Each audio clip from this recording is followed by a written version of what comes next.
Hello, everybody. Welcome to the East West Psychology Student Symposium for 2024. It runs for 2 days, for today and tomorrow. And this is our first session.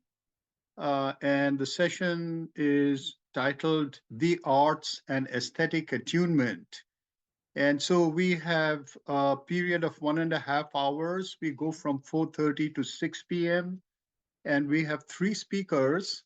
So the way we'll do this is that the speaking time for per speaker is 20 minutes.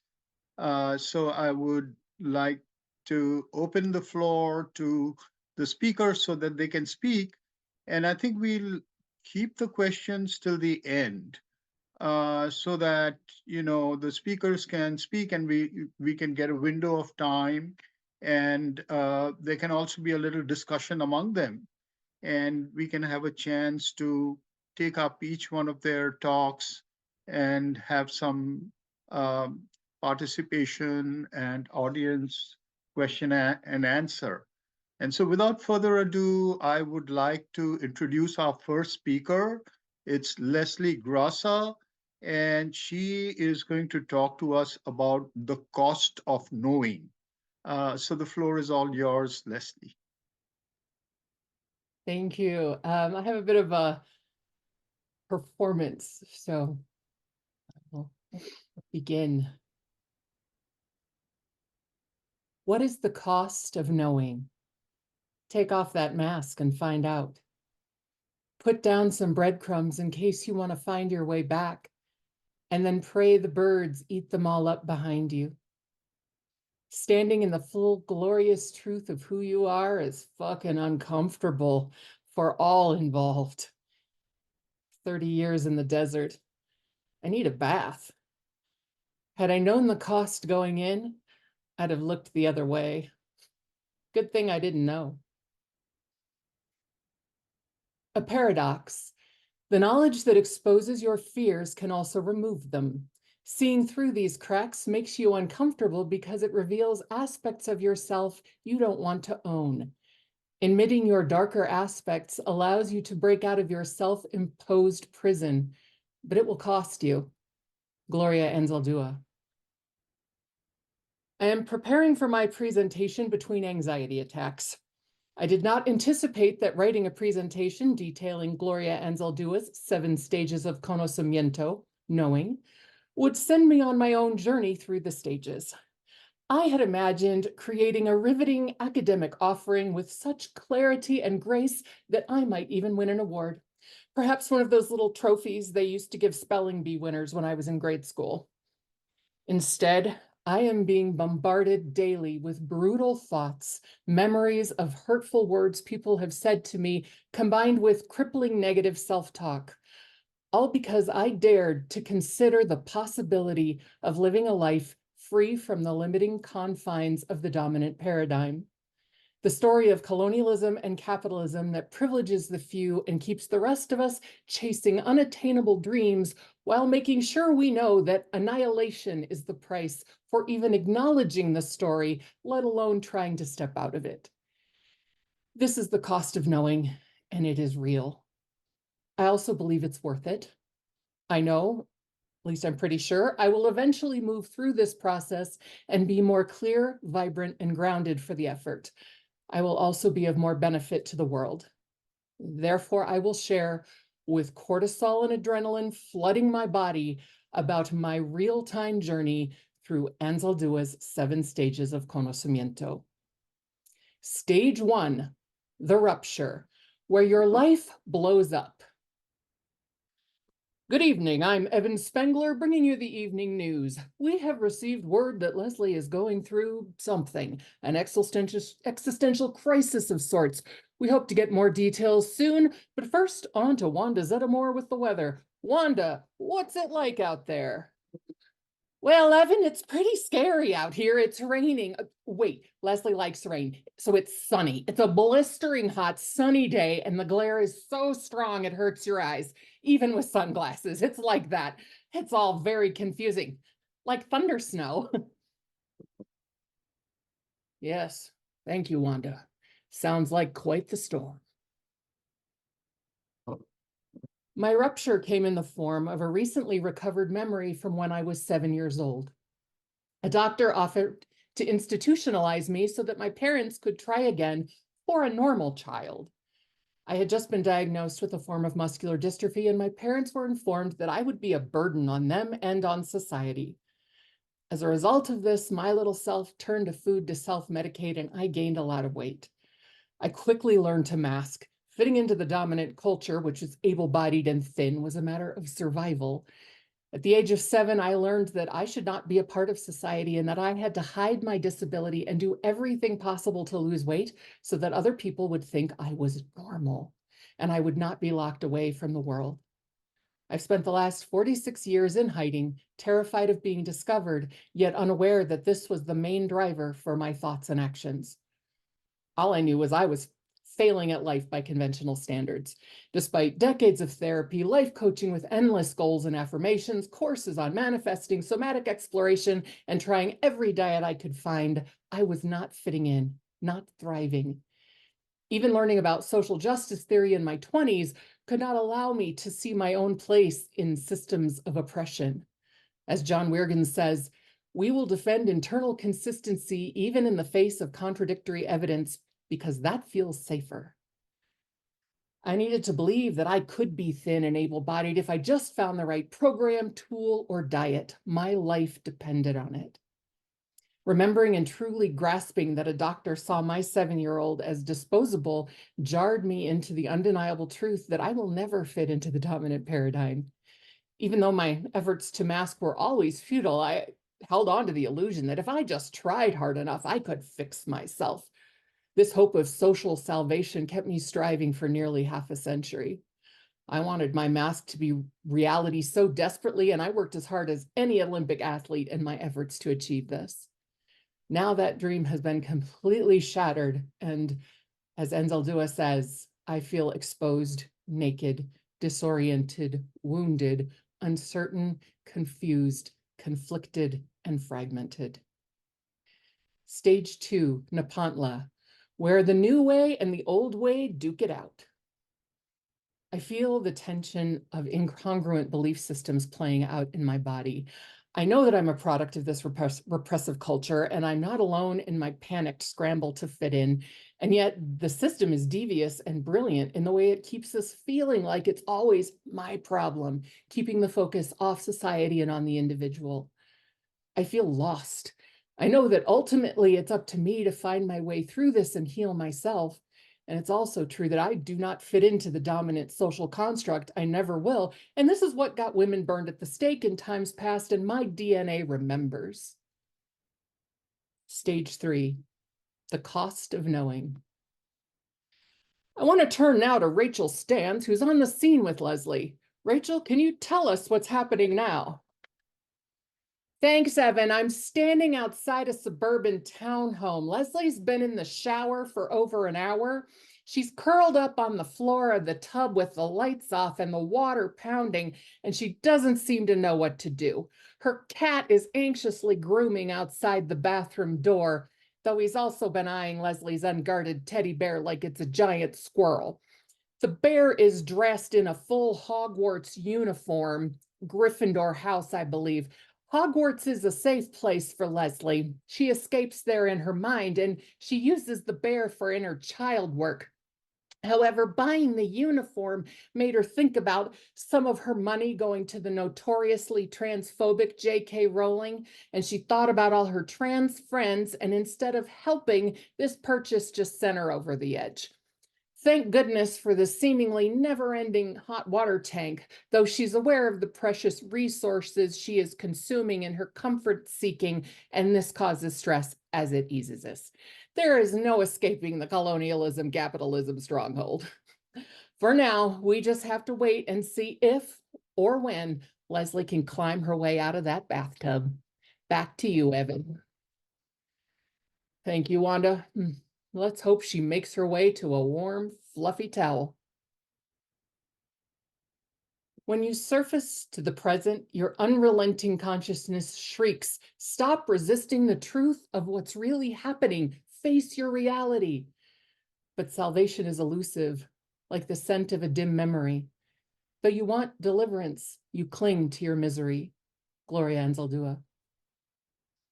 Stage 4, the call, where you start to see the light at the end of the tunnel. To learn what to transform into, you ask, how can I contribute? Your inner voice reveals your core passion. Your passion motivates you to discover resources within yourself and the world. Gloria Anzaldúa. I want to go now to Paul Venkman, Arts and Culture. Paul, what's your take on today's events? Well, Evan, you know what they say, good art comes from grief and loss. I mean, if Munch was happy, do you think he'd have painted a picture of a person screaming like that? Have you seen that painting? It's terrifying, and it's worth like $120 million. Real art comes from pain. I wouldn't be surprised if this event fuels Leslie's creative endeavors for decades to come. I hear your point, Paul. Makes me wonder, though, what happens when a story is so disrupted by an event that the thread is lost forever? What does it take to reclaim that thread? Perhaps find a new one. I am able to write and perform in a way that reaches people. This is not the time to be small and diminish my gifts. I serve no one in this, and while I'm having a tough time dragging myself from the abyss, imagining supporting others in escaping this inferno somehow feels more doable than getting myself out. I begin to journal and sketch out a new play. Stage 5, where you create new personal and collective stories. The Fire Pole, a story triptych. One day when I was 4, my father took me to the park near our house. He pushed me on the swing. I went down the slide. There was a fire pole, yet I was afraid to slide down it. Then we went home. One day, when I was 4, my father took me to the park near our house. I loved my dad so much, and it was so exciting to spend time together, just him and me. He pushed me on the swing, and I flew into the air, laughing with glee. I scrambled up the ladder and went down the slide, and he caught me at the bottom. Then he encouraged me to go down the fire pole, yet I was scared. He tried again, saying I'd be fine and he'd catch me like he did on the slide. I refused. He started to get irritated and insisted I slide down the fire pole. I said no. He insisted again. I said no and started screaming. He got angry and carried me home, screaming and crying. I wanted to please my father, yet I had disappointed him. I felt weak and like there was something wrong with me. One day when I was 4, my father took me to the park near our house. I loved my dad so much, and it was so exciting to spend time together, just him and me. He pushed me on the swing, and I flew into the air, laughing with glee. I scrambled up the ladder and went down the slide, and he caught me at the bottom. Then he encouraged me to go down the fire pole, yet I was scared. He tried again, saying I'd be fine, and he'd catch me like he did on the slide. I refused. He started to get irritated and insisted I slide down the fire pole. I said no. He insisted again. I said no. No one knew it yet, but the nerves and muscles in my hands and feet weren't developing correctly due to a form of muscular dystrophy. Intuitively, 4-year-old me wasn't sure I'd be able to hold on to the pole. I loved my father more than anything in the world and didn't want to disappoint him, yet I chose to protect myself and take care of my body. I screamed and cried at someone trying to tell me they knew more about my body than me. I was very brave. Stage 6, the blow-up, a clash of realities, where the old way has a last hurrah. I know how to restory, yet my mind resists it.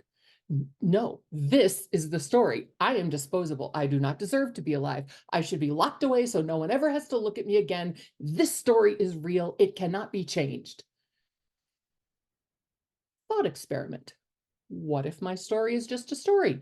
A remarkable story, even. No hero in literature just sat around eating bonbons and enjoying life. How dull is that? My story has drama, action, pathos. No, I'm taking another shower and I will cry some more and feel this self-pity and doubt, and I will play my part in the dominant paradigm and eat my feelings and buy more stuff like a good capitalist. I will hide in plain sight. I do not want to pay the price for accepting that something else might be true. It hurts too much. Literally, my body is in so much pain. I do not feel well. I am killing my body staying in the dominant paradigm, and I must kill my knowing of myself to get out. Which death is the most beneficial? This seems like a no-brainer, yet I am still considering my options. Stage 7, shifting realities, spiritual activism, where you fully embody the new way. Once when I was in Naropa University's MFA in Contemporary Performance program, I was having a moment of fear and doubt about my work. What if people rejected it and me? My movement teacher said to me, "Leslie, you're an avant-garde performance artist. Let your freak flag fly." This memory makes me laugh. And I learned to play small for a reason. Yet I'm capable of letting go of the illusion of safety in order to show alternative realities on stage. I remember making whirlpools in our round backyard swimming pool with my friends when I was a kid. We would walk in one direction for a long time until the water was a deep funnel, and then we would turn around and try and walk the other way, giggling and shrieking as the strong current swept us off our feet and pulled us backwards into the direction we'd been going. It took all of us exerting much effort to get the whirlpool to change direction. Right now, I'm moving against a strong and established current within myself. And I'm crying and screaming more often than giggling and playfully shrieking. But if I can keep my feet on the bottom of the pool, I can start going in a new direction.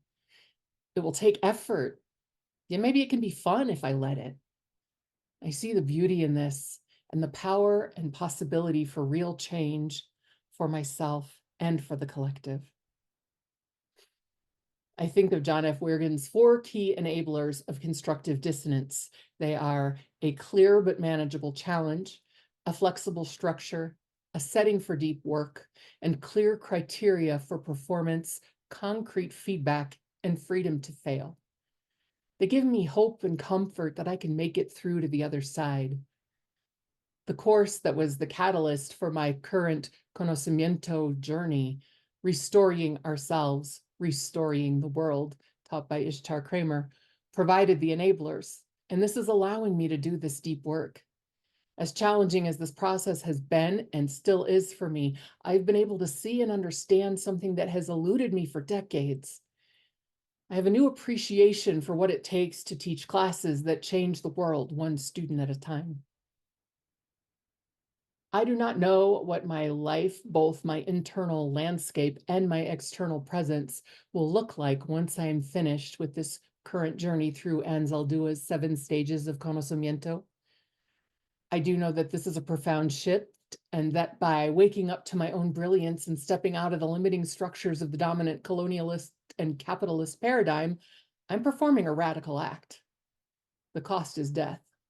In this day and age, perhaps not a death of body, yet a death of self, a death of a way of being, a death of a belief system, which can still be painful even if those systems did not serve. The cost is learning to live clearly while seeing the cycles of pain and suffering caused by the dominant paradigm and knowing others are trapped in this cycle. It also means knowing we are inevitably part of this cycle, even if we do not want to be, and despite our best efforts to minimize our impact.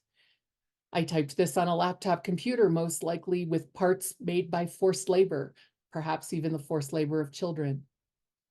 Owning my own oppression means owning the ways in which I oppress others, even when I do not want to. This is a steep cost.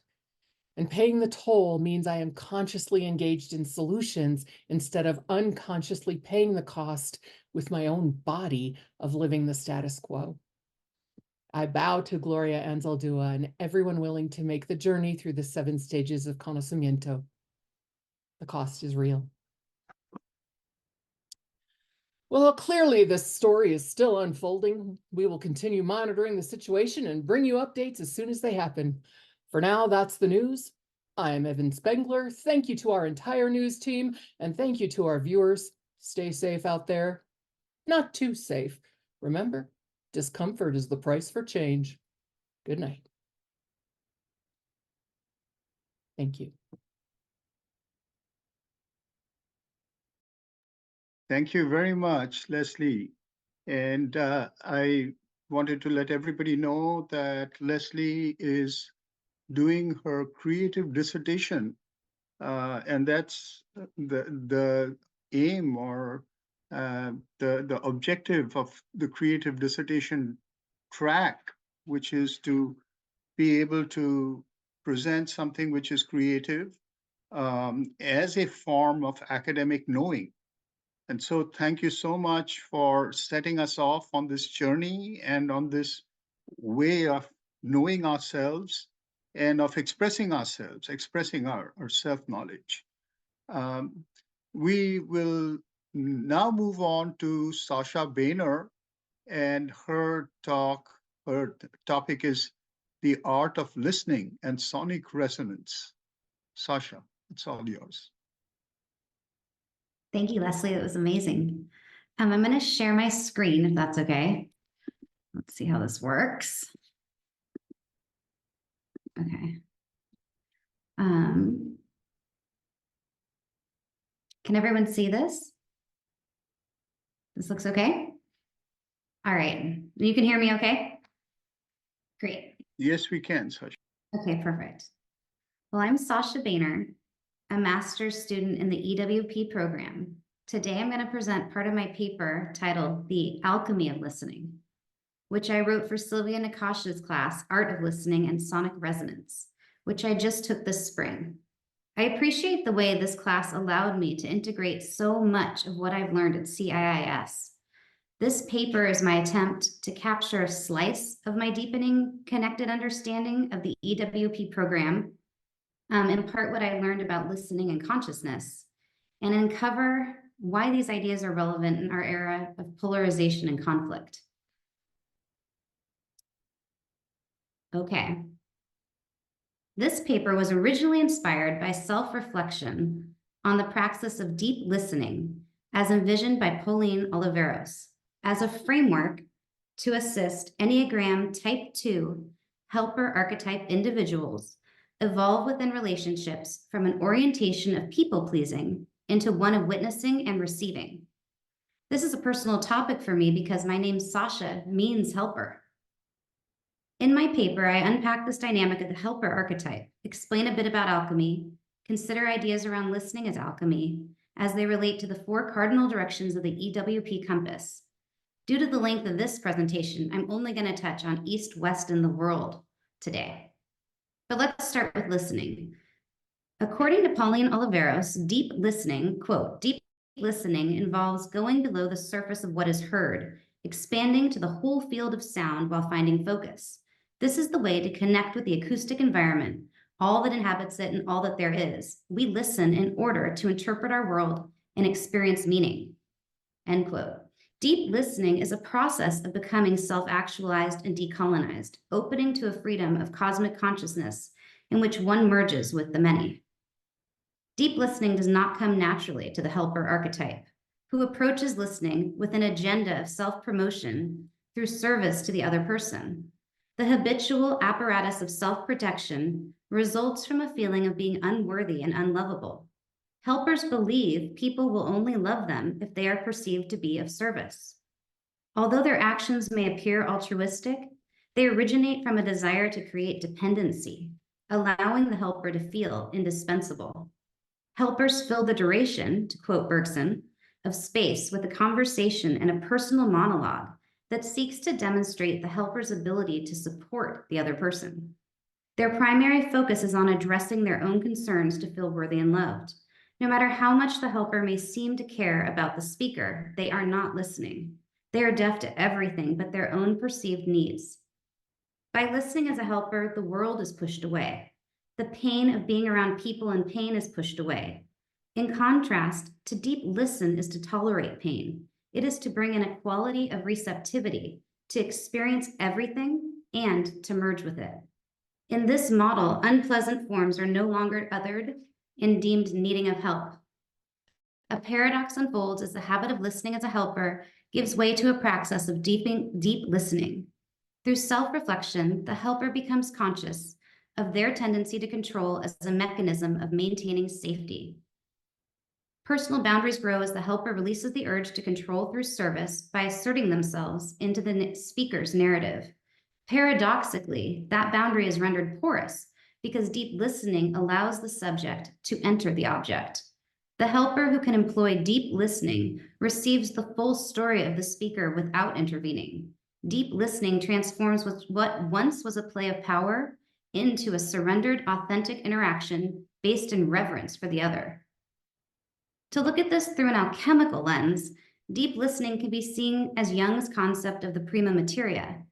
In the alchemical Axioma Maria, to quote von Franz, in which, quote, out of the one comes two, out of the two comes three, and from the third comes the one as the fourth, end quote. In this case, one is the subject or the listener separate from the speaker. Two is the object or speaker separate from the listener. Three is subject and object in a witnessing relationship. And four is the subject and object in relation becoming lover and loved. The subject and the object, through deep listening, enter a witnessing relationship that leads to love. At the edge of this subject-object interface in the liminal space of possibility, deep listening can be discovered to be love.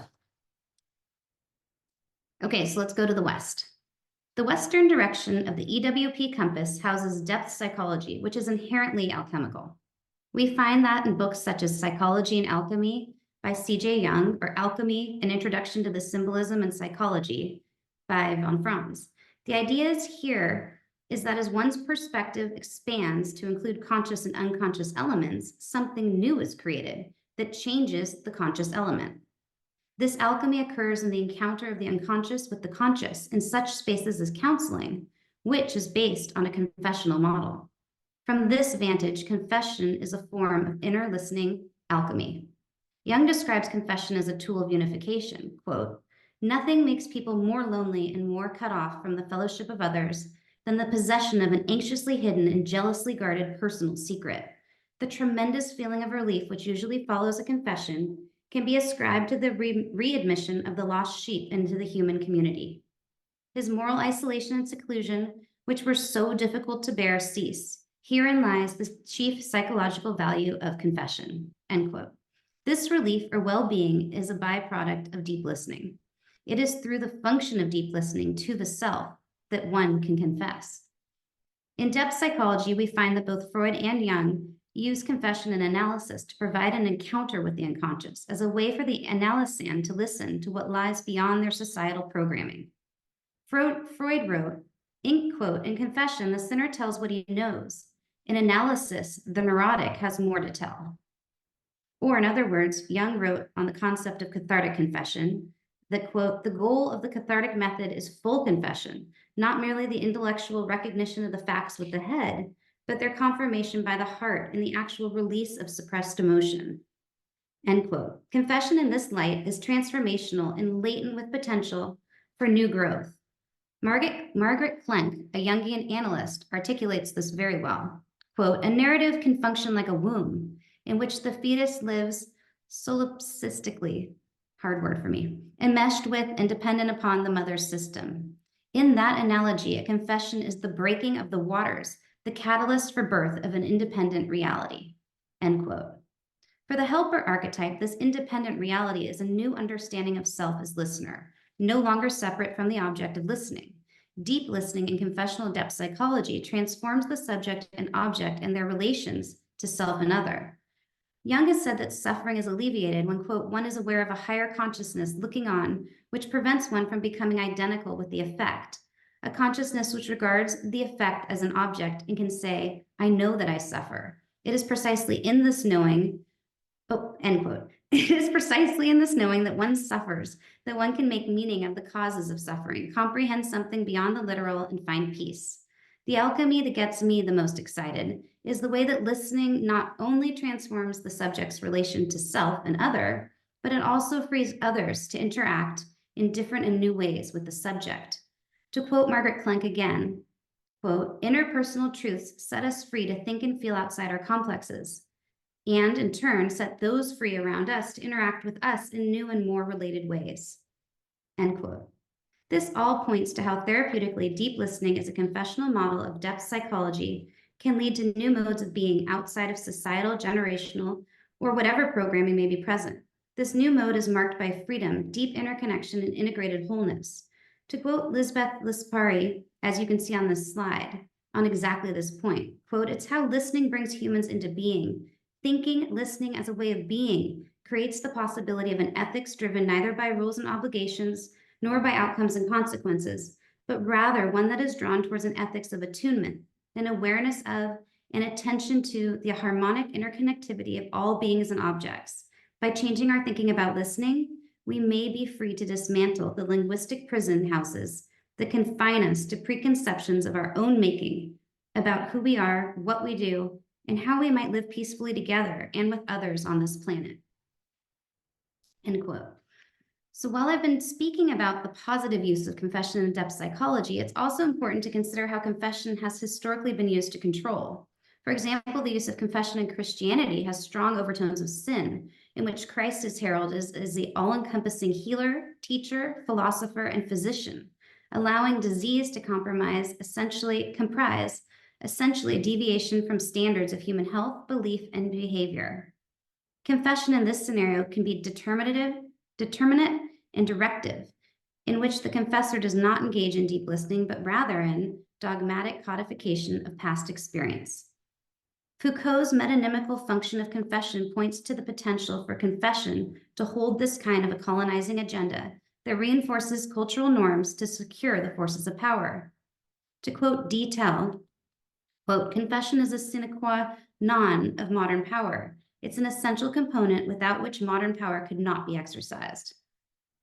End quote. So it's interesting to consider this darker side of confession and how it can play a part in subjugation and control. Deep listening to self stands out as an essential ingredient in our navigation of these times marked by fragmenting forces of algorithmic modernity that pull us in so many directions and often without our own consent. All right, to the East. In the East, we consider Sri Aurobindo's Quartet of Peace. Here we find once again an integration of the unconscious and the conscious, an alchemy of transformation and becoming. The Quartet of Peace points to a cultivation of equality in our reactions to sensed phenomena. Like deep listening, integral yoga brings an application of consciousness to both Purusha and Prakriti equally, privileging nothing. In this liminal space of equality, what is automated and unconscious becomes conscious, and there is an experience of freedom and bliss. These are Sri Aurobindo's, quote, "twin goals of liberation and enjoyment," end quote.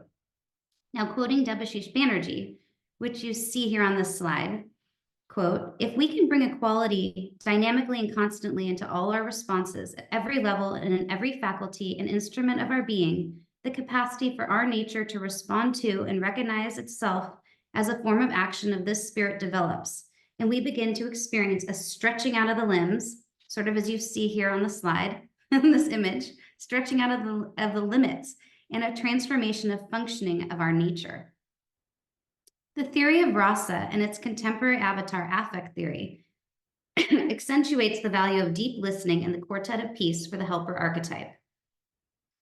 Rather than listening in a way that fills the Bergsonian duration of time with reactions of positivity, negativity, or neutrality, deep listening allows the helper archetype to open to the infinite potential and possibility of a present moment that is received in a non-judgmental stance of equality. This is very powerful because as this understanding develops, one can see their likes and dislikes to find a self that is more durable. Debashish Banerji talks of this when he writes, quote, "Though we often take these effective responses to characterize ourselves, they are products of innate tendencies of nature, or upbringing and environmental or ideological forces. As such, they are relative and can be interchanged by force of mind or spirit." End quote.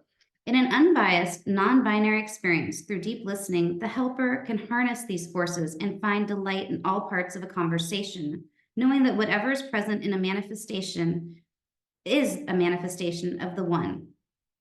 This has incredible implications on conflict resolution and dialogue. For the helper, the therapeutic alchemical benefit of deep listening lies in its ability to encourage the helper to step outside of their narrative and experience themselves as something beyond the archetypal boundaries, something inclusive of the object as well. As the helper is freed from their static understanding of self and relishes the bliss of becoming more than self, an opening to a radical inclusion of others occurs, and with this, it brings peace. Okay. To the world. Okay, now we come to the world quadrant, and I'll begin by reading this quotation by Deleuze. Sensation is the opposite of the facile and the ready-made, the cliche, but also of the sensational, the spontaneous, etc. Sensation has one face turned toward the object, one face turned toward the subject, one face turned toward the object, or rather, it has no faces at all. It has both indissolubly, a hard word for me too. This exploration of the world quadrant is not a traditional cross-cultural discussion, but rather a cross-subjective encounter in which we are exploring the boundaries of what Shrajnik Kaikini calls, quote, a unity of the sensing and the sensed, end quote. Here, the alchemy offered through deep listening is one marked by a progress towards an encounter of the conscious and unconscious within the subject-object interface. Listening has the potential to offer us an avenue to become aware of the otherworldliness produced by a continuity of self. To experience this expanded state of consciousness, one must encounter a space that the object of listening can become within the subject. Speaking about music, but very applicable to our discussion of deep listening for the helper archetype, Hodgkinson explains from his own experience the quote, I partly dissolve myself into the music's listening to itself rather than that I become the music. This is a holographic experience, end quote. This is a holographic experience of expanded awareness in which one listens to an object as and within themselves. For the helper, this does not allow them to manipulate the object through pleasing and codependent behaviors. The helper, in deep listening to the object, becomes the object and finds themselves and the object becoming in a witnessing relationship together. Hodgkinson explains the value of deep listening in his discussion of music and how it is, quote, to make us aware of exactly this continuous construction of continuity. And it may be that the only possibility for a subject to be aware of this process is as an autonomous subject, a subject that has become some kind of fluid material in which this process is revealing itself, a subject that senses itself within this material. In other words, this kind of special altered state of subjecthood may be important because in daily life, a subject has to be unaware of its process of becoming in order to be a subject. It possesses the results of the process, but the process is behind it and out of view, end quote. Here, the process of becoming is valued over any end goal state. This is really compelling because it is pointing to a valuation of a post-human pluralized experience that Hillman explains is not always congruous with our modern psyches. To quote Verbrata on this topic, quote, in Hillman's view, the majority of theoretical disciples are obsessed with unified theoretical models because the modern psyche comes out of the monotheistic tradition. Decentralizing, destructuring, and deconstructing psyche, he opens up a new perspective, enabling us to view the lower layers of the psyche, end quote. Hillman defines progress as an increasing expansion of consciousness experienced as a result of the conscious and conscious encounter. To bring this back to our discussion, deep listening is not monotheistic. It transmutes a listener into something new, something more than one. It's a liminal state in which the listener can conceive of themselves as both the listener and the listened to. This is a greatly expanded state of consciousness that eradicates separation, promotes understanding of others, establishes acceptance of all parts of self, and leads to love that is both given and received. Okay. So in conclusion, the alchemy of deep listening rests in a witnessing relationship that produces love. Listening deeply to another is to love and allow yourself to be loved. Listening to the other is a listening to the self. Listening to the self is a listening to the other. In deeply listening to the resonance suggested, or the divani, by the object, the subject can choose a surrendered experience of all sensations, or rasas, without judgment. Mini Chandran, quoted on the slide here, says, quote, the innate sensibility has to be polished so it becomes mirror-like. Only then can it identify with the emotions, like dry wood catching fire. This fire is the therapeutic benefit of deep listening. Listening as alchemy demonstrates that presence is the greatest gift in any setting. To have the opportunity to consciously self-witness is a technology of becoming that leads right to the feet of the paradoxical vanishing point in which one is two. To know oneself divine is to hold the integral space of in which I am an individual and the infinite at once. In this space, love is expressed through a relentless, self-conscious witnessing that is mirrored between the self and the divine.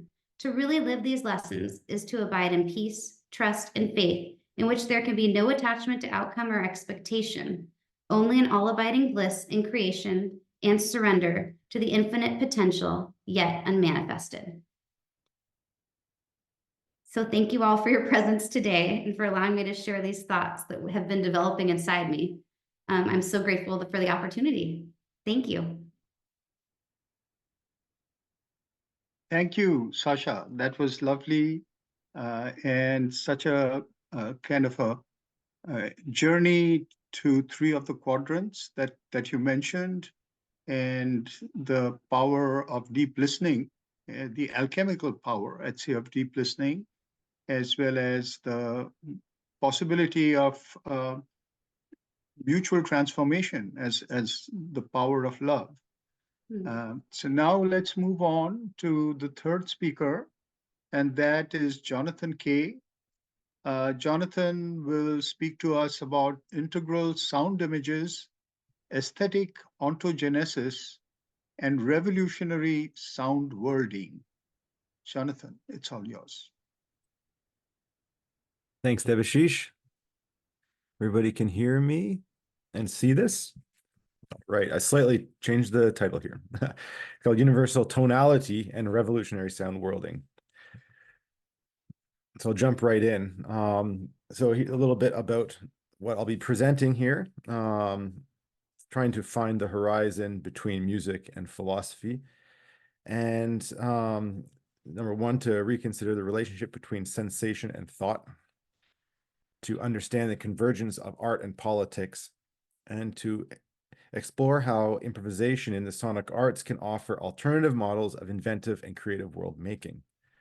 I'll be drawing upon the Western philosopher Gilles Deleuze and Félix Guattari, who are coming through the tradition of aesthetics from Kant, and drawing upon Spinoza as well. And I'll be mainly drawing from the great musician, William Parker. And I'll be reflecting a little bit on my own artistic practice as research. So the historical and cultural problematic of this presentation. The arts have played an important role in creating and maintaining the force of, countercultural rupture and revolutionary upheaval and struggle. Yet these historical ruptures have either been subdued, pacified, or appropriated into the mainstream through becoming cultural commodities as a flavor of the outside. Stephen Zepke, in his book on sublime art, posits that this is partially due to how the artistic object has been considered either transcendental and therefore ahistorical, or become pacified as secondary information in conceptual art, which privileges the concept over sensation. In both cases, the aesthetic object is easily inflammable and captured by the culture industries. Therefore, in our times, the aesthetic rupture of art that art can provide has become a site of contestation in which art is superficialized and codified into artifice within the flows of capital and made into images of consumption. The critical analysis of Debashish Banerji points out how global capitalist and neo-colonial forces in modern history have been deployed as epistemic conditions of our times, imposing closures, humanist closures on the human condition, greatly limiting our capacity for future-oriented imagination and creativity, and reducing possibilities of experience to humanist teleologies such as techno-scientific progress. Dr. Banerji invites us to interrogate this cultural problematic and find alternative aspirations for both individual liberation and harmonious collectivity by asking, what is the question of becoming in our times that is being covered up by these forces of history. To overcome these limits, Zepke, in his book called Sublime Art, clearly states the stakes of reclaiming the ruptural and sublime power of art, not only for aesthetic, but also ethical and political reasons. Quote, the aesthetic features of sublime art not only activate an ontogenetic and underdetermined process of emergence, but also directly affect their historical and political conditions by pointing beyond them. So some of the research questions that have come up for me: how can we reconsider the relationship between sensation and art, and ask, in what way do the improvised sonic arts reveal their own transcendental, meaning to one's conscious awareness, realms of experience? How to discover the conditions of real experience, not possible experience, which open to new potentials of invention? How can the arts take up its political role of redefining and liberating the human from political conditions that don't serve individual or collective goals of becoming? Well, this research takes a micro-political view of revolution and aims to show how sublime music specifically can function as an important technology of becoming in psycho-cosmological worlding, which Yuk Hui would call cosmotechnics. So the philosophy of Deleuze and Guattari can be considered revolutionary and creative in essence, and I found their thinking very resonant with myself as a creative musician and improviser.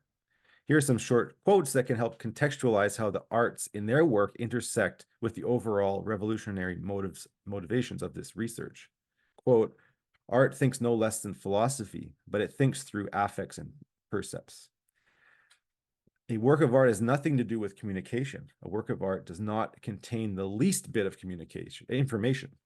In contrast, there is a fundamental affinity between a work of art and an act of resistance.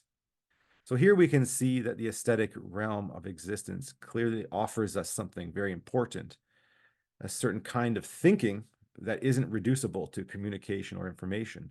Deleuze and Guattari make special room in their metaphysics for the disruptive, ruptural, and the unknowability in the nature of sublime experience that we must affirm and fold into micro-political transformations of individual and collective subject making, based upon these new potentials from the outside, yet imminent to the conditions of emergence. Although these sublime signs can't be known, they can be felt through what Deleuze and Guattari call affects and percepts. The main performative posture that both improvisation and Deleuze and Guattari share, which is important to our discussion, is experimentation. How is it that experimentation is a requirement in countercultural and revolutionary movements? So it ensures that any social organization is not based upon a pre-given static structure or politics or pre-given morality, but is rather based upon trans-individuation. That is, a collective structure of becoming based on a shared aspiration of unity and plurality. Experimentation and improvisation is the opening to an organically emergent structures of becoming found in collectivity in itself, as well as in nature, which are beyond a rational law of sociability.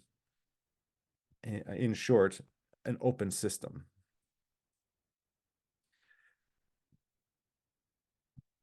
Okay, so here I deal with a little bit of the metaphysical basis of this work. So Spinoza once said, we experience, we experiment. And it's notable that experiment in French means both to experience and to experiment. So Spinoza seems to say here that conditions of real experience, not possible experience as Kant formulated, are also the conditions of true experimentation. Spinoza famously asks, we do not even know what a body is capable of, which to me is a call to perpetual experimentation in which we can extend our power and joy infinitely in the world through finding the eternal and the radically immanent open whole in all relations. This provides an important metaphysical basis to cultivate power and knowledge, which is definitely required in countercultural and revolutionary struggle. In A Thousand Plateaus, Deleuze and Guattari say experimentation on oneself is our only identity. From this perspective of a artist scholar, we must first identify our problematic field of becoming, which is performative, affective, and based on sensation. And from these conditions, we can aim to intuit the idea of this problematic field. And from this, formulate hypotheses and axioms which can help organize experimental forms of individuation. And so that's a little bit about the method that I have drawn out from this. So here's another couple of quotes on the revolutionary power of arts. It is an act of resistance against and an act of struggle against the separation of the profane and sacred. This act of resistance in music ends in a cry.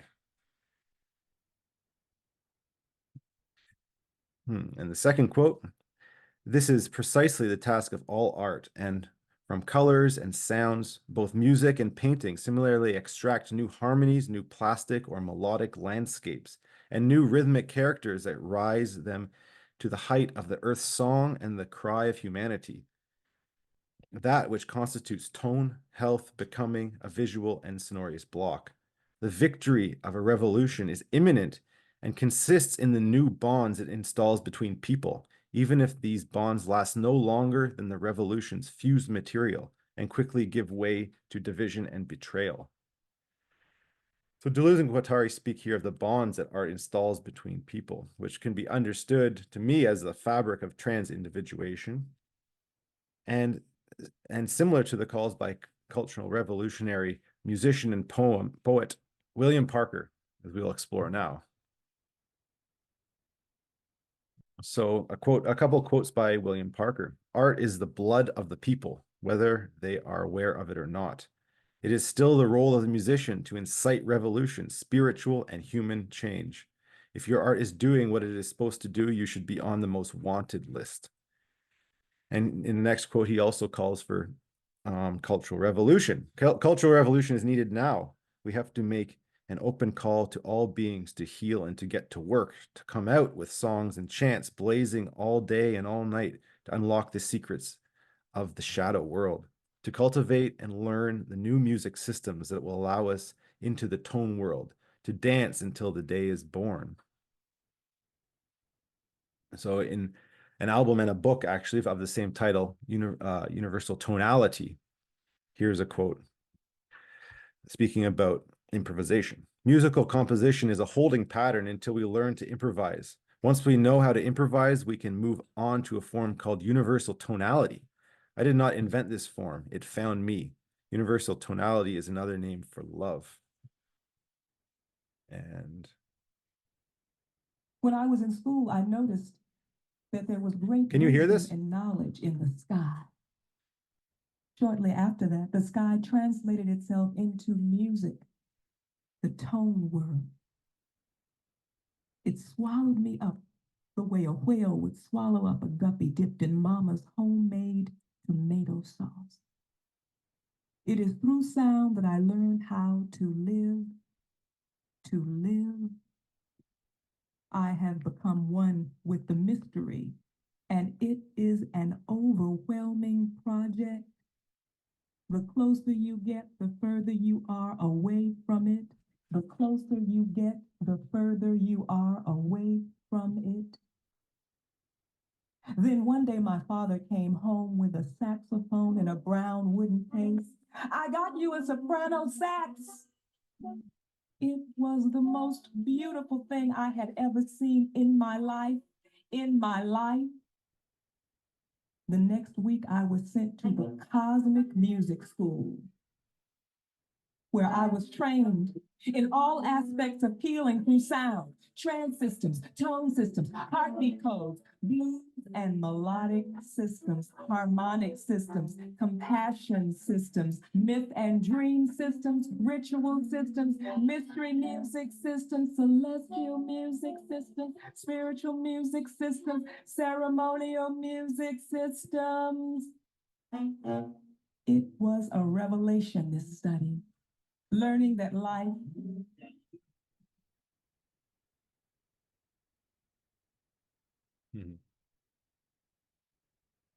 All right, that was from Universal Tonality, a poem by William Parker. So if we get into the question of how this practice and this call for a universal tonality and improvisation can create a sound world, not only an interior one, but an exterior one, a social and a collective one. We're going to look at this a little bit longer quote because it's another invitation to, and it really shows how this practice, as he's framing it, is not about an individual artistic practice as much as it is about a social, cultural, and a revolutionary movement, make new futures. So suppose we took a master musician from every country in the world, and then we have all of these musicians gathered in a room. I don't know the color the walls in the room are. It wouldn't matter. There is a gentle breeze blowing through the window. A feather floats in on the gentle airstream.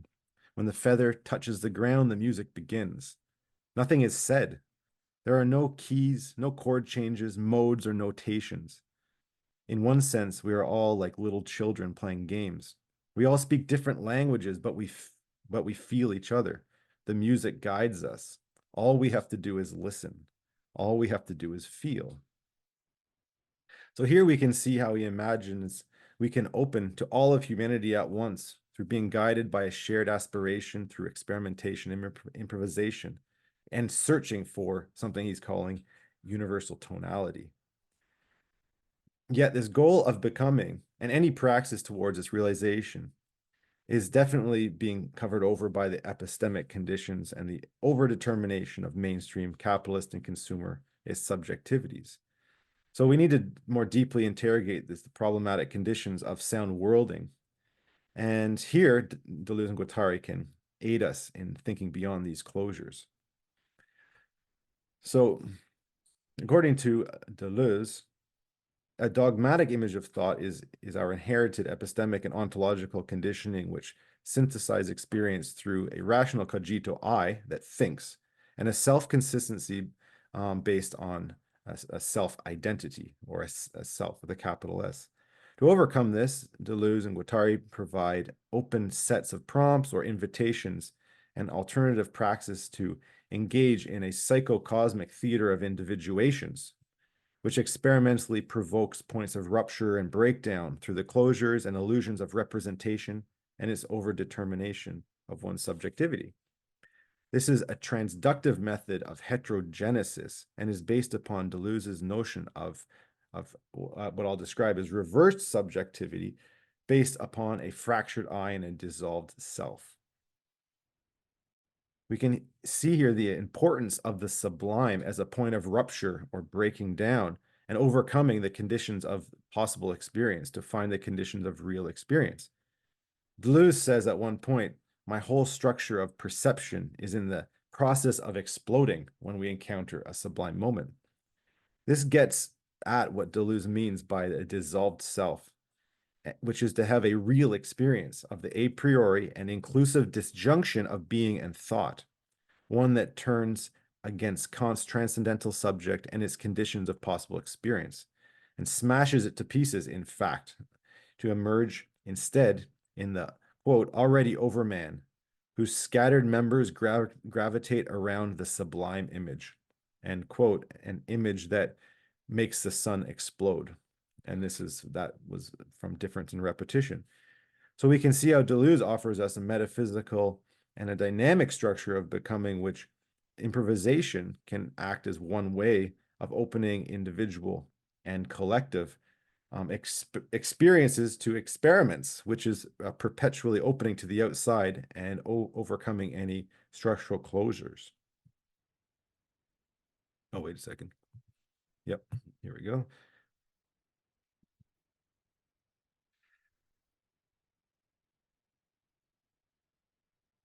So an interesting quote here about this search for the outside. Improvisation is another word for love. The highest form of intellect isn't knowing, it is accepting the unknown. And I'm going to move on here to discuss these two methods here. So In an early work of Deleuze called What is Grounding, Deleuze speaks of the differences between a transcendental method and a heterogenetic system, which I feel describe the difference between a classical image of musicality and an experimental image of improvisation. And I don't have time here, but each one of these can lead to different kinds of music making. And I'm associating the heterogenetic one with the practice that I have engaged with in terms of improvisation. So we can see in the transcendental method, it presupposes some kind of nature of becoming. It has a principle, which is a faculty of cognition. It demands a beginning and a principle of economy. It assumes certain conditions about the genesis. It follows generally mechanical rules of production, and one of the methods is a classical way of approaching a phenomenological deduction. Now, Deleuze is thinking this in contradiction to a heterogenetic system, which is based on the genesis interior to the system of an object, which is becoming, allowing things to become in themselves. It doesn't have any beginning and has an oversaturation of the concept of its becoming or the idea. It's an open hole and it's kind of there's a groundless ground of emergence. It is an organic formation of power and leads to ontogenesis. And another way to describe it would be it's ontogenetic becomings would be one of the processes we can engage with. So through the practice of improvisation, one can cultivate experiences of this heterogenetic system. If we're able to break from a classical image of musicology or creativity. And I believe that the nature of how we find the outside, of how we can engage in opening ourselves to the sublime and being able to fold that into ourselves and the way in which we make sound worlds and culture. I think it really does depend a lot on how we can step back and not assume any conditions that we may have as unconscious traces of a transcendental method in this way. Jonathan, so I'll end. Yep. Yeah, sure. Okay. Since we have one more speaker, I think it's good to Gotta go. Yeah. Okay. Okay, yeah, and there's this is just a diagram of my own practice, which I won't describe, but it was kind of described throughout my presentation, which is really just talking about how one would undergo practicing musicality as a practice of the individuation of the I, but at the same time, which is when you are playing the music, you are the agent of playing music, but in that sublime rupture or you are actually opening yourself to the outside, and there's non-human forces and a non-personal singularity that is perceivable, and that's when you are being played by the music. And so this is the main aspect that I wanted to bring in of my own practice, and I'll leave it at that. Thank you. Thank you so much, Jonathan. That was really rich, very rich, and full of kind of power of something that we need to introspect and interiorize, internalize, experiment, as you said, experience and experiment. And I came to know, I did not know before, I just came to know that we have a fourth speaker today, and that is Devdip Ganguli. So I will turn it over to Devdip. Great. So I'm going to take the next 20 minutes and try and condense a lot of information and material. I'm talking about a Chinese scholar and artist who was an extraordinary transcultural figure. I'm in the ACTS program at CIIS, and this transcultural focus is one of our main thrusts. So his name was Shu Fancheng. So Shu Fancheng was born in the first decade of the 20th century. And he was born in China And we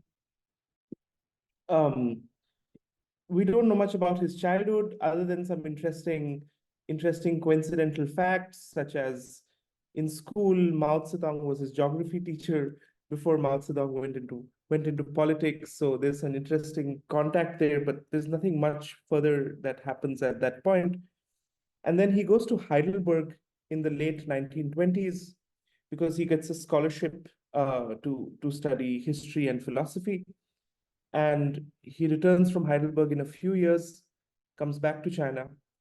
And in China, he's mentored by an important figure of literature whose name is Lu Xun. And under Lu Xun in Shanghai, Hushu is how he was known in the ashram in Pondicherry. So I'm just going to refer to him as Hushu instead of his full name, Shu Fancheng. So Hushu comes back to China, is mentored by Lu Xun, and we believe that that is where he kind of gets a nudge to explore further the knowledge systems of the other countries of the East, notably India. In 1939, war breaks out in China with the Japanese invasion, and Hushu's life, there's a whole cycle of instability which begins because he's constantly on the move. He leaves Shanghai, and eventually he lands up in Chongqing, which was at the time the headquarters of the government during the invasion. And from here, he receives a scholarship eventually to go to a place called Shantiniketan. Now, Shantiniketan was set up by another very interesting transcultural figure who is Rabindranath Tagore. And Rabindranath Tagore set up Shantiniketan, or Vishwabharati, as the name of the university is called, in the eastern part of India, a few hours from Calcutta. So over time, Vishwabharati becomes a center which attracts people from all over the world, but especially it's a center for a pan-Asian movement. And Tagore visits China in 1924. It's actually going to be 100 years of his visit to China at this point, and there are lots of celebrations happening both in Calcutta as well as in some universities in China. And when he goes to China, he's received very warmly. This is Tagore. And Tagore dreams of setting up something which will invite scholars from China, from other Far Eastern countries to come to India and to sort of re-energize these ancient contacts that existed between these different cultures. And so there is another figure who now comes into play. His name is Tan Yunshan. And Tan Yunshan is inspired by this vision of Tagore.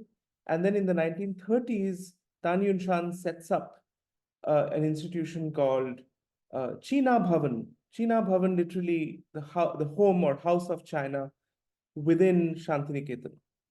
And so in 1945, you have Hushu, who you see on the screen now, a young Hushu, who gets a scholarship to come to Shantiniketan. And so in 1945, he moves here. And he lives here for 5 years. And during this period of 5 years, he's teaching students, but he's also learning Sanskrit. I forgot to mention that after Hushu returned from the University of Heidelberg and came back to China, he did a translation of some of Nietzsche's works. So he had familiarity with German, so he was able to do that. We also know that over time, Hushu mastered a number of languages.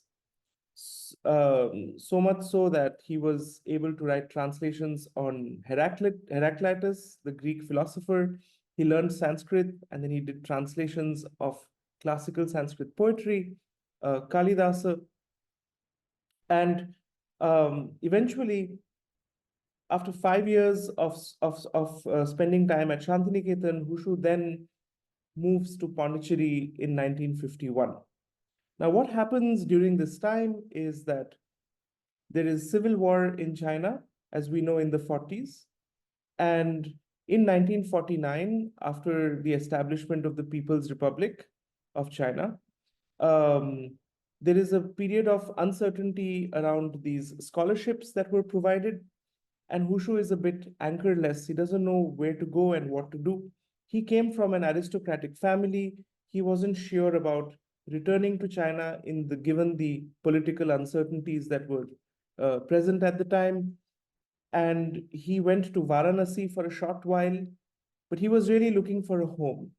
Now, why I'm saying all this is because in a little while, I'm going to be showing you some of his artwork. And many of these themes of longing for home, for stability, confusion, uncertainty play out in his art, at least in the early period of his art. So that's the reason why this story is important. So he reaches Pondicherry in 1951. How does he reach Pondicherry? How does he find out about Sri Aurobindo and the mother?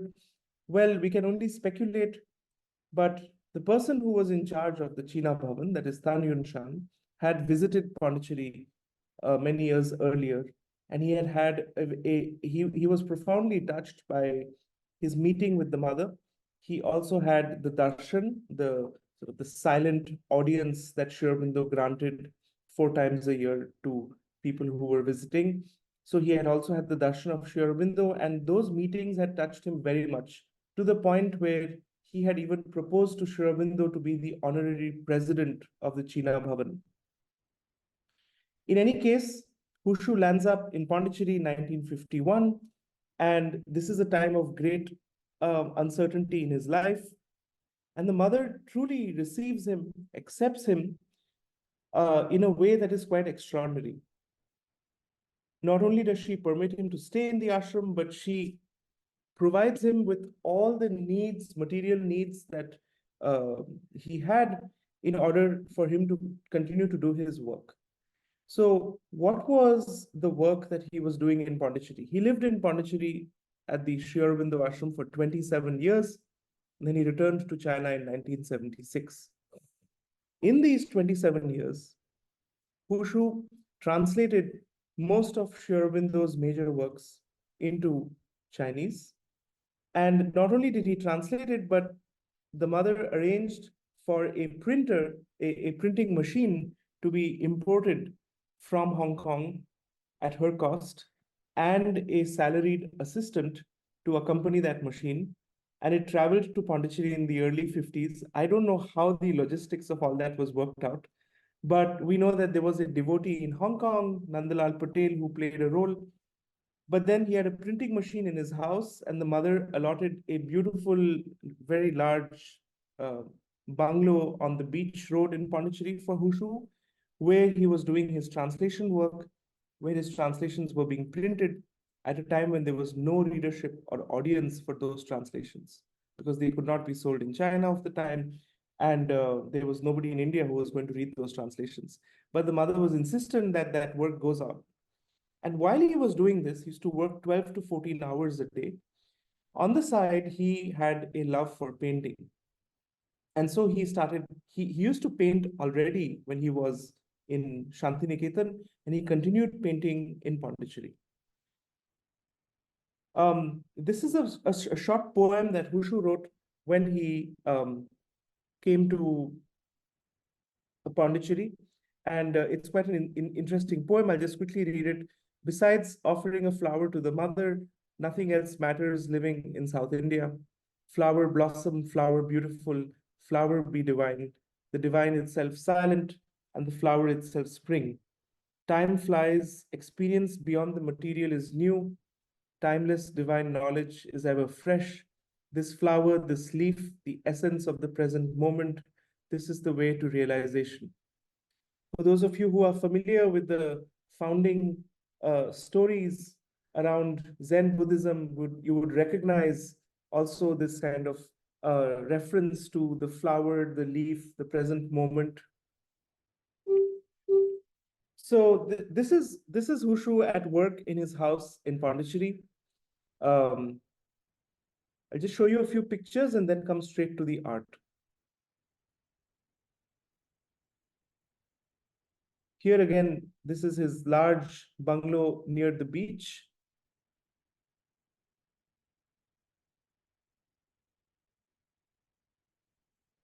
This is him, visiting the mother at the ashram playground.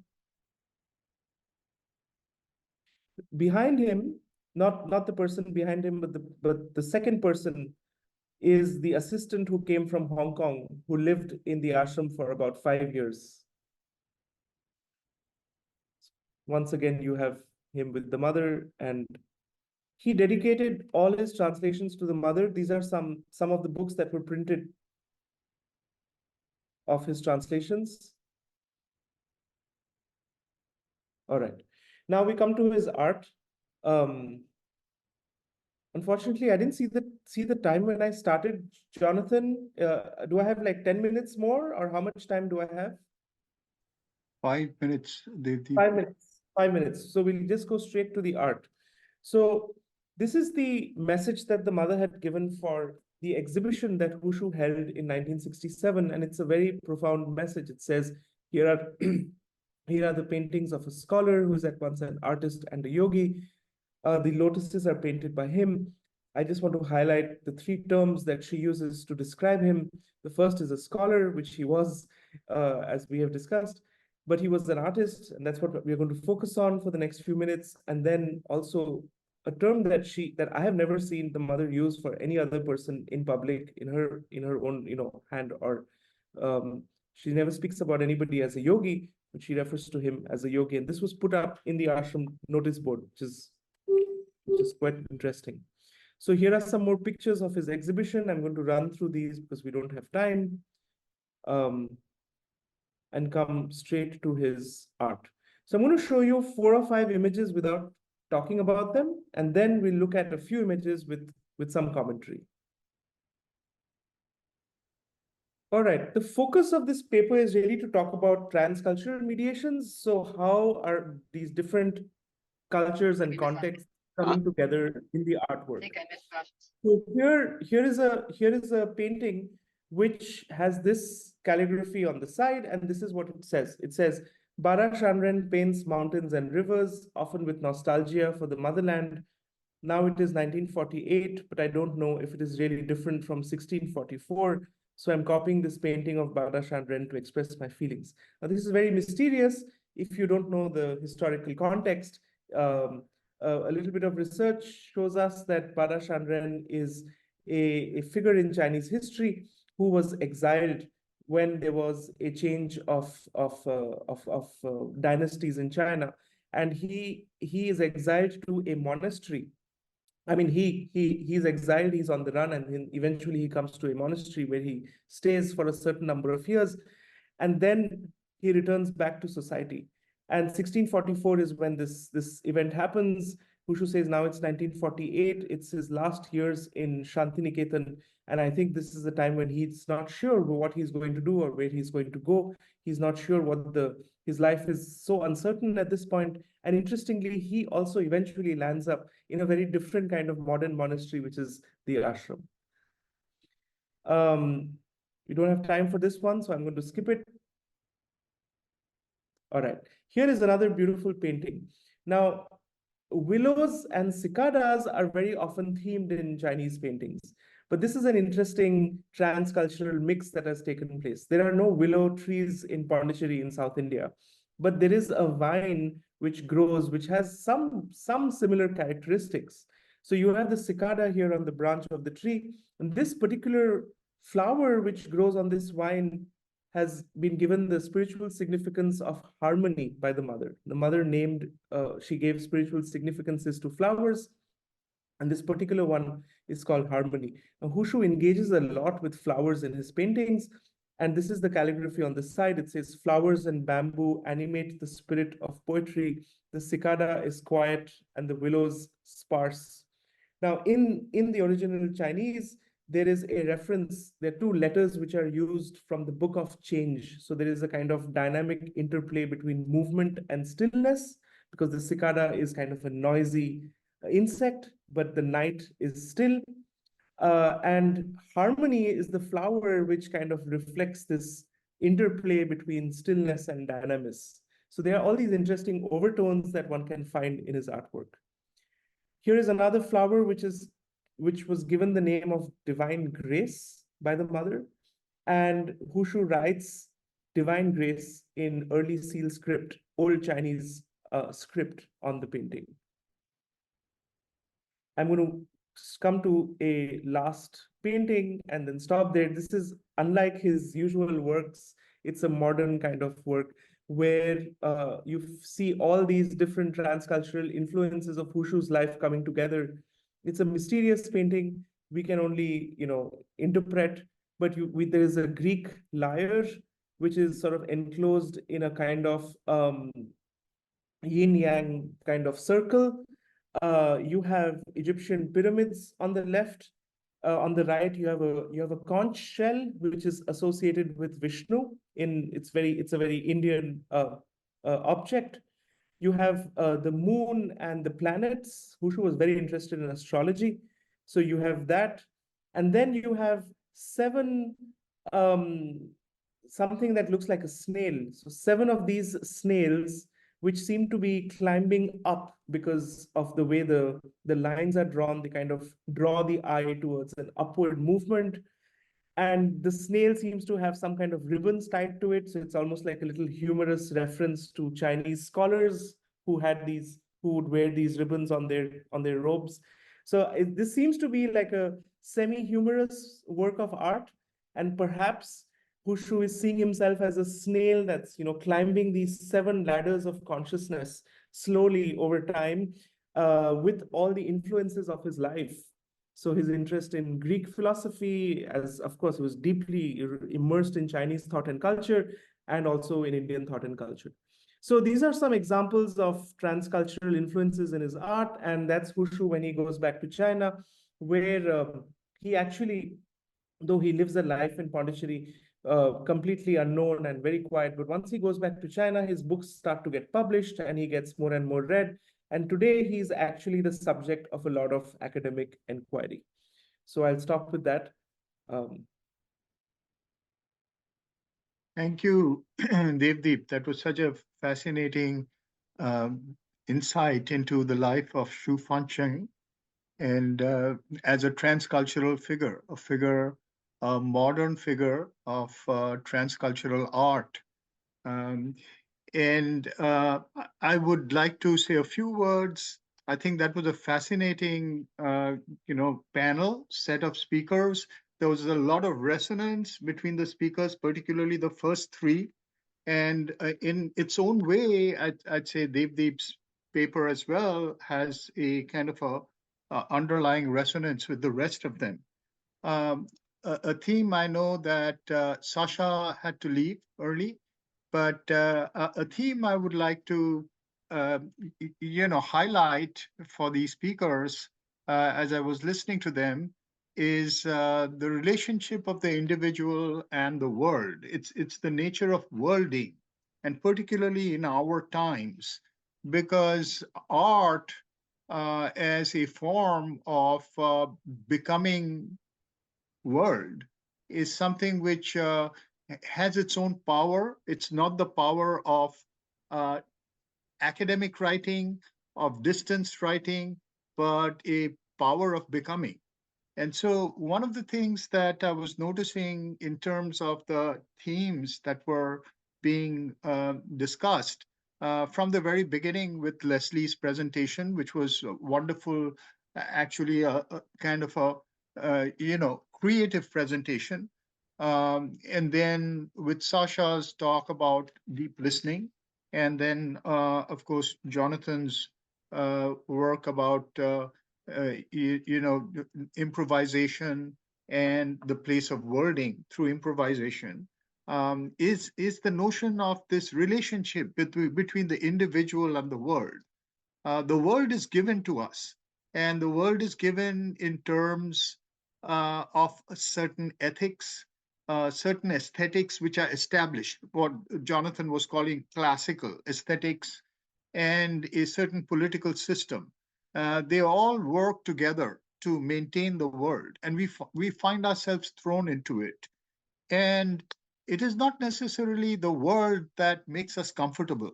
Either we could live our whole life trying to feel at comfort, becoming one with its values, accepting its values, and trying to shape ourselves according to it, or we could find ourselves out of sorts, thrown by the wayside. On the other hand, there is also the question of what is this world trying to achieve? Well, this is the invisible question of the problem of becoming of the world. Where is it right now? What is it that is hidden? This is a point that Jonathan was making. What is hidden behind the surface of that which has been established? And we, if we can see the world in that way, then we find a place for ourselves in that hidden something that needs to be born, that is still a question, a problematic, that hasn't really found the voice that it needs. Now, if we are to engage with the world in those terms, in terms of an opening to that which has not yet been expressed, then we need skills which I would call skills of cunning. You know, the famous writer James Joyce ends his book on his autobiography, portrait of an artist as a young portrait of I think it's the young man as an artist. I'm phasing out on the exact name, but it's something like that. He ends with the three values of silence, exile, and cunning. These are the three values that he takes with him to make a world, essentially. And in these values, there is the notion of a becoming that has to be conscious of the fact that we can be overridden at any time. It isn't a world that is friendly. So, to what extent can we do that? And I think the talk on deep listening was very beautiful from that point of view, because we find ourselves as engaged subjects and objects. But beyond the subject object divide, not some kind of a non duality that erases both, but something that is trying to be born through both, into which we can open, something that Deleuze calls the aleatory point. It's a kind of a chance, but that chance belongs to the entire cosmos, not just to us. If we turn within and become oblivious of the aleatory point, we lose out because we become narcissistic and closed to the world. We talk about our own pain, but without knowing how it relates to the becoming of the world. On the other hand, if we give ourselves to the world, we are completely, that's the, in a sense, the confessional as a kind of a normalization process. Mostly that's what confessional is. It is a normalization process which normalizes the superego, to use Freudian terminology, through the confessor or the therapist onto the person who feels that they're not normalized. But on the other hand, there's another way of looking at it where one opens to the unborn, something which has not yet come in both oneself and the world, in both subject and object. And one has to find the language with which, that's the language of cunning, that's the language of exile and silence, through which a new kind of world can be born that is a new ethic, a new aesthetic, and a new polity. So those are the ways in which we have to treat worlding in art, as I'm kind of trying to read behind what has been presented in particularly the first three papers. And as far as Devdip's paper is concerned, that takes us back to a very important era of transcultural engagement and transcultural hermeneutics, where we find the alternative, and this relates us directly to CIIS as a space of an alternate worlding, where the East comes into the world, and the way in which they've ended by creating this, and I would also point to the very interesting photographs that you presented, Devdip, including the ones where Hushu is making his offering to the mother. There's one of them in which you see him bend down making an offering to the mother, but the mother is looking at him, and she's actually not looking at him. She's looking through him at something else. And you can actually sense that it's the cultural meeting of worlds that's taking place. and she's seeing the possibilities that are yet to come. And so it is these ways by which we need to be participants in worlding, and art is the way to do it, because all the other ways, and by art, I don't mean necessarily just painting or music or even theater or improv. I mean even writing a academic dissertation is an act of art. So if you can make it that, and that's the way in which we'd like to encourage our students in East-West psychology to treat their academics. So thank you very much. I also have to leave right now, but I'll leave the floor open to Jonathan to conduct a bit of a dialogue or conversation among the audience and the speakers, if that's okay. Yeah, thanks so much, Debashish. It's fantastic to have you here, and for all your inspiring thoughts, and we'll take these forward into a discussion. I think Judy, you can moderate if that's all right, because I'm a panelist, so I'll stay back in my position. But thanks again, Debashish. Thank you. Yeah, thank you, everyone. That was incredible. I'm like 20,000 notes here, and I'll just open it up for you all to ask questions or share a comment, and maybe we'll just do it the way we know how, with the hand emoji. You can just raise your hand, and we'll go in whatever order people happen to fall into. So.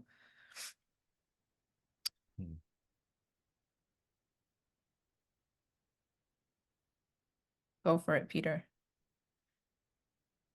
Sure. Yeah, this question is for Leslie. So I'm curious, from your presentation, I heard very clearly this outlining of the problem around colonialism and also capitalism, and also your own journey of rupturing and separating to a new pattern. And so it would be helpful for me if you would maybe reiterate or clarify, because I didn't all the way catch what you perceive this new pattern to be. And is this new pattern an individual one, or a collective one, or individual and collective? And maybe is there one, or is there like a multiplicity? I'll leave it at that. Oh, thank you, Peter. I think where I'm at right now is I don't know. I am living into this as I'm in this kind of deconstructing phase. And I think there was a part of, I had to trim this down from a different presentation for a class. And I had a line about feeling like I was living in a parallel universe. And I think that line didn't survive that cut. But that is this feeling that I'm getting lately of, like, as I'm stepping into, like, truly accepting how I love Clarissa Pinkola Estes' word, the overculture has impacted me, and then just sort of stepping back and being an observer, I feel like I don't know how to live without that overculture programming, without feeling like I'm in a world apart. And maybe that's okay. Maybe we do all live in our own little worlds. We just have this illusion that we all live in some same world. But my mind wants to buy into that illusion so strongly. So I feel like that's where I'm at now, is this deconstruction process, with more to come. I don't, it's I think being with the discomfort is important. And I love Jonathan's, like, because I have an improv theater background as well. And you reminded me, Jonathan, in your presentation, of just the beauty of being in a pause and waiting for the next thing to emerge when you're performing. And, like, it's just glorious for me. And I just had this kind of click during your presentation of, oh, I could do that in my life too. I don't, but I get caught up in this reality thing, and, and the story and the narrative and the pain and the trauma and all the stuff that's battling in my body right now. But I can just pause and wait for the next thing to emerge, and I don't have to know what that is right now. So does that answer your question? Yeah, stay tuned is what I'm hearing. Right. Thank you. Well, could I add something, Leslie? That's beautiful. And I just think it's really important, what you were saying. It's the kind of the deconstructive turn, and or you could say in a different type of language, the contemplative repose, like Sasha was bringing. So there's lots of different ways in which we kind of need to have in our toolbox to like not only conceptualize what we're, over culture, like what I was talking about as the epistemic conditions, for instance. Like, so how is it that we start to untangle ourselves from what is making us from within? And that question is endlessly paradoxical, but that's where I think that's where, we're all kind of presenting different aesthetic and artistic approaches to kind of sitting in that paradox in itself. But the first turn is really a deconstructive one, and I think that's an important one. That's where, the benefits of, I'll speak for my own work, but the benefits of critical philosophy have really helped me in that way. Yet we can't just stop at the deconstruction. There needs to be also the reconstructive turn, like it's so, and this is where, again, it's like the integral paradigm, and integral consciousness is one that is perpetually deconstructing what it's constructing. And I just think that it's just it's just beautiful to hear so many different ways of expressing this kind of approach to art, and the importance of bringing art into how we're going to, the question of reconstructing a world together. But I just wanted to bring that out, that yeah, it's like it to me also, like, what are the boundaries between art making and life? Like one of the quotes I read by Deleuze was like the refusal of the division between the sacred and the profane. Other than maybe an internal problematic that you are requiring for your deconstructive constructive process, your artistic process of making yourself and the world differently, which every artist needs a canvas or needs a territory to play on, but that's really a conscious choice of saying, here is my sacred play space, here are my sacred materials for today, here are my sacred peoples, and I think that's where this idea of the autopoetic, I didn't use that term too much, but that's a good one I like, or the emergent, and like really the improvisatory, embrace of others and of materials, of nature, of whatever's psychic energies and spiritual powers. I just think that there's a huge surrender that is required in all of this. And it's not it's not like, this is one of the differences between the notion of destruction as a process, which is important in the history of art. The destructive aspects of certain types of practices are also important in getting to a deconstructive place. But I just think that it's also a surrender is something that embraces the fact that you are surrendering who you think you are and who you think you want to become to the unforeseeable moment in which you actually become unforeseeably other, but it increases your power and joy in the world. And that to me is what I experience when I encounter like art. I think that's one of the ways I would. Well, anyway, just riffing. Okay, can I riff off your riff? Thank you. That you're reminding me of so I love Lisbeth Lepari, and I love that Sasha quoted her. And in the book, The Ethics of Attunement, there is a line that I built a whole play around, one sentence that's around listening each other into being. And I love this. It's like, we can't exist without each other. And so what does that mean, to listen another into being, to be listened into being, to, and then I love that kind of from a music art perspective, but also just from a very literal, we listen to each other's stories, and that creates the story narrative of our reality. And so how can we listen a better world, or a different world, or a world that maybe has less suffering, or but I love that sense. And I also love the idea of like performer as witness, Like what is just switching that, you know, whether it's a musician, yeah, performer, and for me, like that, I like using my own story, and you know, right now I'm kind of hooked into this story, and you kind of got to see my real time trying to unplug from it. But there is a really powerful when I can get into a space of it's just a story. Yes, I can say these events happen to me, but it's just a story. There becomes a mythological or a collective components to all of our stories, where it's all each other's stories, you know. And so how can we listen and witness and be seen in that same process and see each other? That fascinates me. And to me, there is something in that that is generative and creative, and can be, if there's a discernment process, we can really create this next iteration of the world that I think could be really beautiful.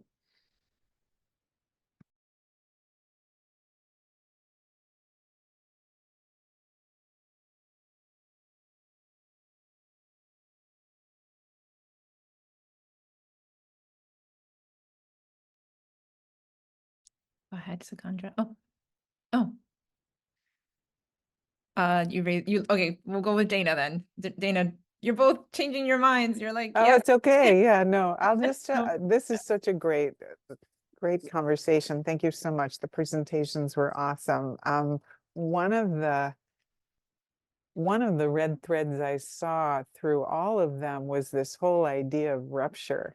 And I'm wondering if rupture is something that gets us past a story or into a realm where stories are just beginning to happen. And also maybe with so much rupture that seems to be happening today, maybe there's something very creative happening at the same time.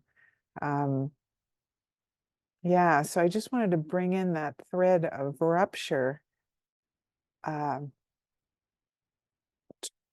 to transition the mundane into the sacred, or the dogmatic patterning into the magical. I'll throw that on the table. Can I offer just a comment related to that idea of rupture? I love that idea of rupture.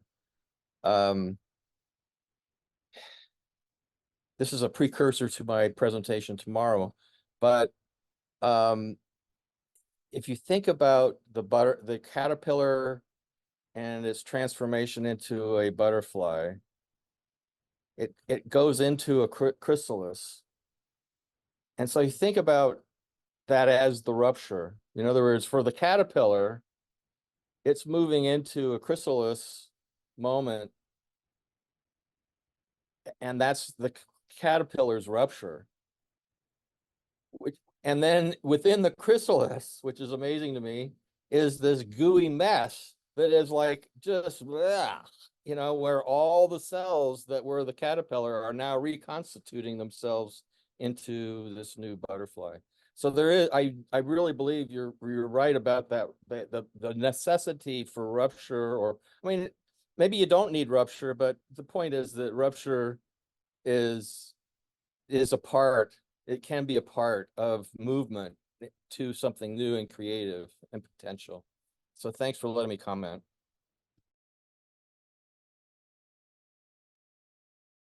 Yes, go ahead, Suchandra. Yeah, thank you. So first I want to say, Leslie, good to see you again, and thank you for the really entertaining presentation. Could you please write in the chat the name of the whole process of the steps? Thank you. And secondly, I want to say, Devdip, thank you also for your presentation, and everybody, of course, with these comments, I'll just direct to both of you for now. Devdip, I enjoyed how you kind of, my understanding was, it seemed like you really blended well Bengali culture with kind of like Chinese culture. So I haven't seen that kind of blend. So I'm curious when this is posted, the recording is posted, to just re-listen to that a little bit. And the paintings, were they by that man, Shu? Yeah. Yes, indeed, they were by him. Yes. Okay.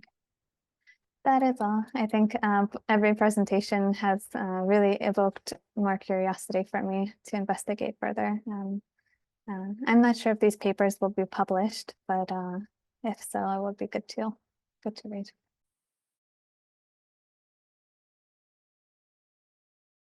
Thank you, Suchandra. I have a question, but I want to let everybody have a chance, or a comment, or like a ramble, but I want to let everybody have an opportunity to speak. So before I go, David.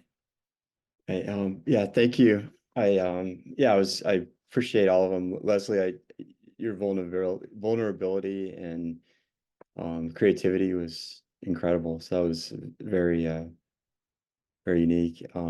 Jonathan, just fascinating, and I'm also drawing on dilutes for my own research. So it's just interesting to see how you bring those concepts in, and Devdip, yeah, and I appreciate the artwork, and the transcultural piece is fascinating to me, and that's actually, I'm going to talk to that a little bit tomorrow.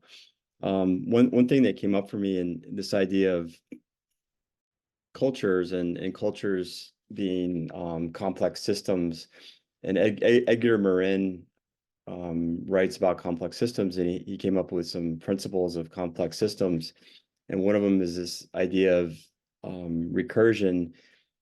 And I think he referred to it as a whirlpool effect, but it's basically it's a process where causes and effects are happening at the same time, and so causes are having effects, which are having causes. And the example he gave is, society, and we, Leslie, you talked about this, but this came into all the conversations about, society and culture shape us as individuals. But we as individuals also shape society and culture. So it's so it's the question is like there is the aspect of deconditioning ourselves or becoming aware of these to quote David Abrams, conceptual straitjackets. But then there's also the opportunity as we free ourselves, then there is, even in conversations like these, we have the opportunity to shape that society and culture, in a better direction. So anyways, that just came up for me. And I think the complex system, I think kind of when I think of that, I kind of like, think of like Deleuze's concept of rhizome, as a complex system too. So anyways, but yeah, thank you. That was rich. Stirred up a lot of ideas and thoughts. And so thank you all.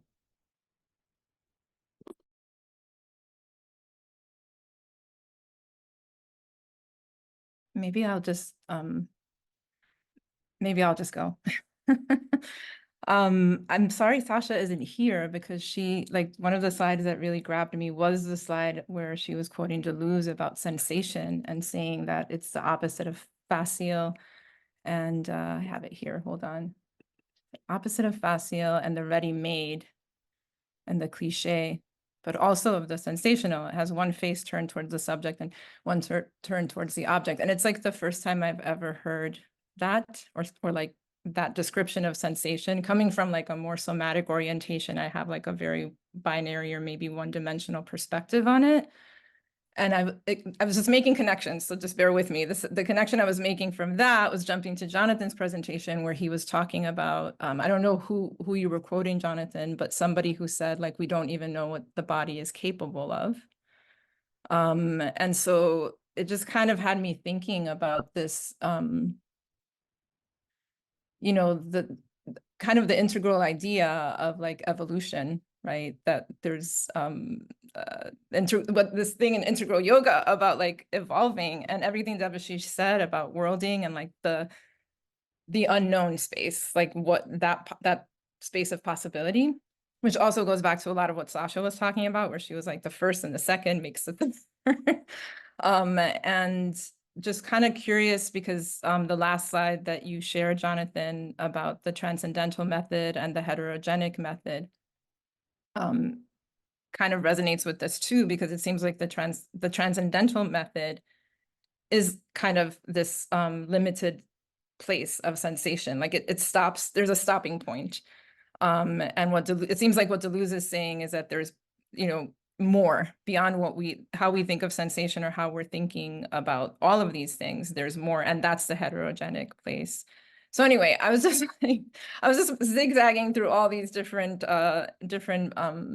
points, and I'm like vibrating from it. I'm like, oh my God, so exciting. But I can never like synthesize it into like a proper question, but I'm just kind of sharing all the dots that I'm connecting.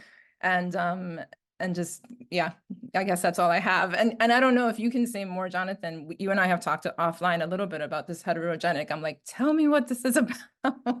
And whether that is like this sort of more of the approach that would be evolutionary. In other words, there's nothing wrong with this transcendental method is my perspective. It's the method that sort of stops, kind of like what Debashish talks about, like an infinite bound, like it stops here. There's no place else to go.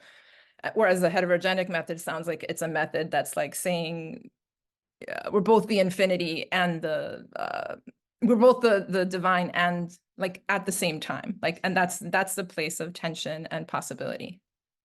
Maybe am I getting that right? Beauty. Yeah. Poetics of becoming. Love it. Yeah, I know, that's great. I could say a little bit to that. So yeah, I guess the transcendental method is part of what, you know, I identified as part of our epistemic conditions. So the way in which, you know, back in the Enlightenment, through philosophers such as Immanuel Kant and other very important philosophers who kind of got woven and folded into knowledge production in general, and how that knowledge has been over generations continued to be reinforced and inscribed in us from the inside out. So we are thrown into a world that assumes certain things, like body-mind split, for instance, the famous Descartes, right? Now, Kant came along and gave us a system which you could say is anthropocentric, because it centralizes our cognitive faculty and our way of knowing the world through how we can synthesize our the faculties through like a cognitive and a kind of rational function. So it's really a way of binding our faculties into creating a world that we can withstand in a way. One way to look at it is we need to organize we need to organize ourselves and how we can be functional in the world. But the thing about the Kantian system and a lot of European culture coming after that is it assumes a lot about the human condition and about how we synthesize reality and kind of subordinate the free play of the senses, or you could say the senses in themselves, to a principle that is kind of outside the system. The transcendental cogito is called, right? So anyway, not to get too technical here, but this is where thinking subordinates sensation. So sensation is like, it's animalistic. Like this is a move away from being an animal, which animals only have sensations, whereas the human, and this is where humanism, if we're, you know, going along with Debashish's, what we've learned in class with him, the critique of humanism is that that's exactly what it does. It says that we're not an animal. We think we're superior to an animal, and this is how we can organize our senses, our sense perception, according to rationality, according to good sense, according to common sense, and therefore really kind of bind together in a certain way. Now, I'll just kind of finish by saying that Deleuze and his project is kind of a reversal, an overturning of Kant in many ways. And then my work is kind of coming out of that, which is why I mentioned him. But it's really talking about how we can build logics of sensation. And so he's really looking at the ground of becoming as being kind of imperceptibly from sensation out. And so the cogito doesn't make subjectivity, but is made by the individuation of matter, and from that we subjectivity arises from the senses out. So it's really quite truly a reversal, and that's why Kant actually did a great, like he did a lot of really interesting thinking. He was quite important for many good reasons, because he did identify the rupture of the faculties, but he kind of thought it was kind of, you know, you have to be careful. It's like the sublime is going to cause pain and suffering because it's too intense. And so a lot of his ideas were, you know, anyway, so let's just not to go too much into that. But then, so Deleuze is on the other hand going to centralize the aesthetic and the sublime as actually being the moment when we can free ourselves, free our faculties to actually find, to fulfill, and to emerge and to become as they are. So it's kind of like you said, Judy, there's a bound infinite that we kind of inherit. We know ourselves in this way, and it's very mind or rationally oriented. But from the Deleuzian perspective, it's kind of like the rupture is the rupturing of that synthesis, allowing the faculties of the sense to actually go in their own, to go and find their own opening to the infinite. And so that's where I think it's very interesting. And to quickly relate to the transcendental method, heterogenetic. So the heterogenesis is the genesis of multiplicity. And so when we think about our senses being unyoked, uncentralized to the domination of the mind, then all of a sudden we have these senses that are going in lots of different directions all the time. It becomes I mean, and that would be also a vision of an integral being as well, one in which each plane and part of the being in Sri Aurobindo's yoga has its own free reign to discover its infinity, while at the same time knowing that it is one. And so this is a little bit about that idea of heterogenesis. But the one thing I would say is that it definitely is not anthropocentric. It's not centered around the human cognition of reality. It's about engaging in the liminality of you know, other types of subjectivities. So in the artistic process, like I was trying to say, I didn't get to saying it in because I kind of ran out of time, but it's like when the music starts to play you, it's an inverse subjectivity. It's not me playing the music. I'm not the master of the discourse. I'm being played by the, you know, and that's, I mean, in knowledge, I'm being played by the, you know, the concepts or whatever. But in terms of any type of contemplative practice that we have, it's like that liminal moment when things actually inverse, and it's not about you. And this is where world making, it's not about us as individuals ordering each other and ordering nature to create a better world. It's about actually entering into co-individuation or heterogenetic becoming, in which we actually resonate and attune ourselves to the world and to each other beyond the rational principles that would govern a type of code of ethics or a code of aesthetics, for instance. So yeah, we're getting to the end. Devdip, thanks. Any words, Devdip, before you jump off?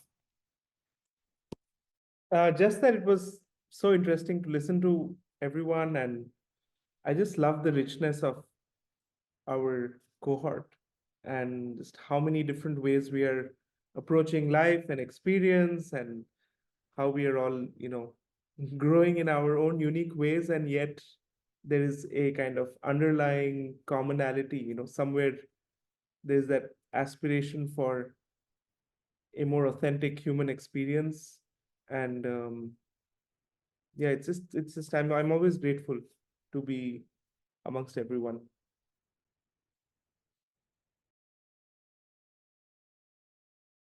Thank you. See you. Thanks, Devdip. Thanks for coming, Devdip. I know it's time. Thank you. Thank you, Judy. Of course. Thanks so much for that, Jonathan. And more connections are happening now to Leslie's presentation and Sasha's. I'm like, over culture, and that's part kind of like Infinite Bound too, but I'll stop there. I could really ramble on. Does anybody have any final question or thought, and then we can close?